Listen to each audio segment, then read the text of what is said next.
Welcome to episode of Potion Sword Run. In this episode, we're going to be talking to you about another harassment victim by Smash JT. Why? Because she happens to work for CD Projekt Red. That's right, another day, another victim. First, it was Alyssa Mercante tit for tat until he had to ask you for money to pay for his legal bills. I recently showed you he went after the community manager from Compulsion Games. Then recently went after former Concord dev Lisa Brown for trying to find a new job in the industry. And now he's going after a writer for CD Projekt Red, Mary Kenney. But not only going after her, but falsely accusing her of working for Sweet Baby Inc. That's right, Smash JT out there falsely accusing people of working for Sweet Baby Inc. Why? Because it gets his subscribers crazy. Smash JT.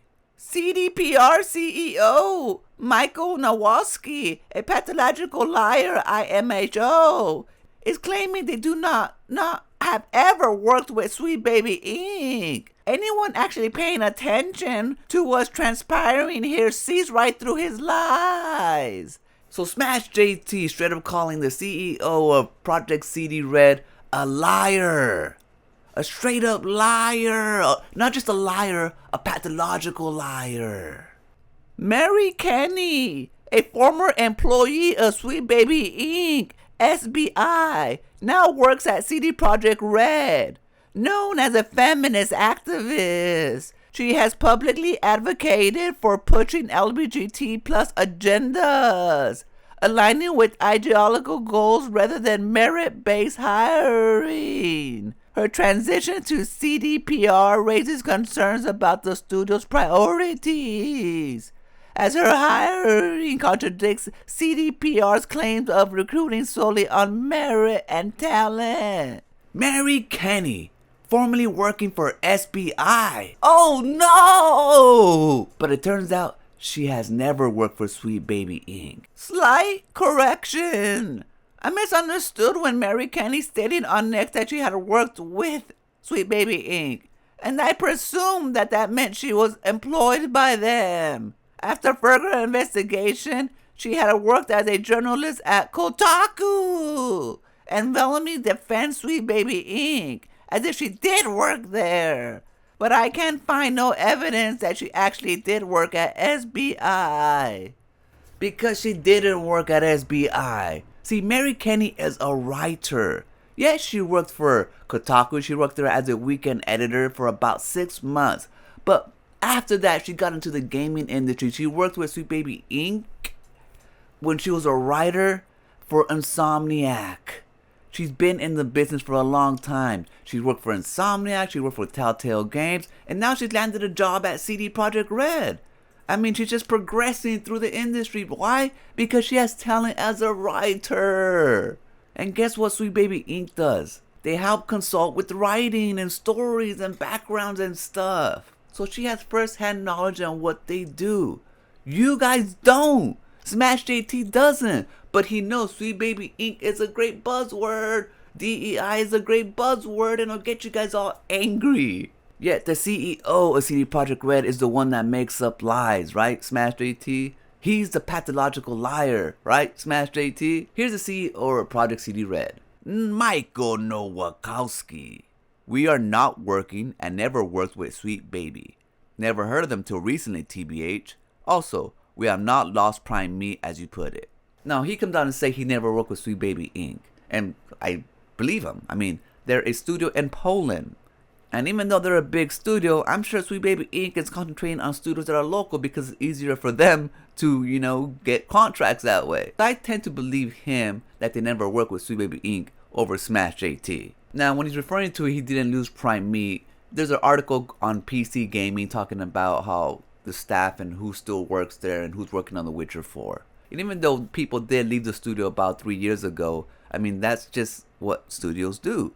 People move on to other projects. It's no big thing. You still have a core set of people and you kind of, work around the edges, start adding people. That's just like normal. So anybody breaking out from a studio, it's like all the studios out there that are just worth a damn now.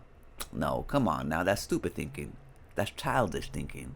Because one thing that we all know is corporations keep on rolling regardless of who's working on there. It's like just plug in and play, plug in and play. That's all it is. So when it comes to Mary Kenney, she's obviously a talented writer. And the only reason why she's being attacked is because she believes in diversity, because she believes in LGBTQ agendas, which is not a bad thing. Everybody and their mother out there has agendas, and some of them put them in their creative work and some of them don't. Obviously, they saw something in her to hire her. But these guys just can't take LGBT people out there or anybody who aligns with them to be in the industry or to have jobs or to even exist. But then they had to move the goalposts and just forget about Sweet Baby Inc. and then start screaming DEI, DEI. Grums, your entire studio is DEI, which is now toxic to brands. Turn back and don't mess up Witcher 4. All eyes are on you. There's nothing wrong with diversity.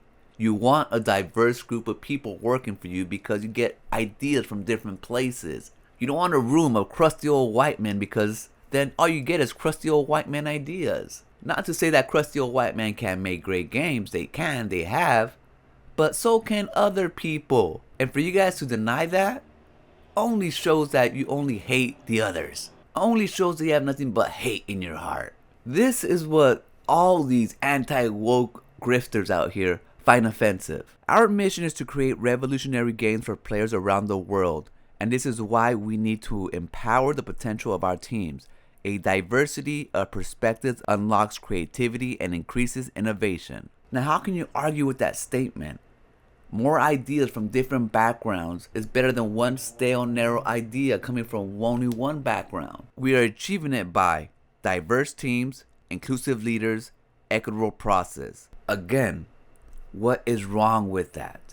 You tell me what is wrong with diverse teams, inclusive leaders. Because every time I try to ask one of you guys how DEI or any of that stuff ruined a game, I get stupid explanations that make no sense, talking points. But no one can really articulate what the problem is. DEI hiring practices might be a problem because you might discriminate out there. But having diverse teams, looking outside of the box to solve problems, is not a problem in itself. It's a solution to the problem. There's a lot of stories out there to be told by many different type of people. Exciting new worlds to explore that maybe others who have been stuck on the same narrow path can't think of.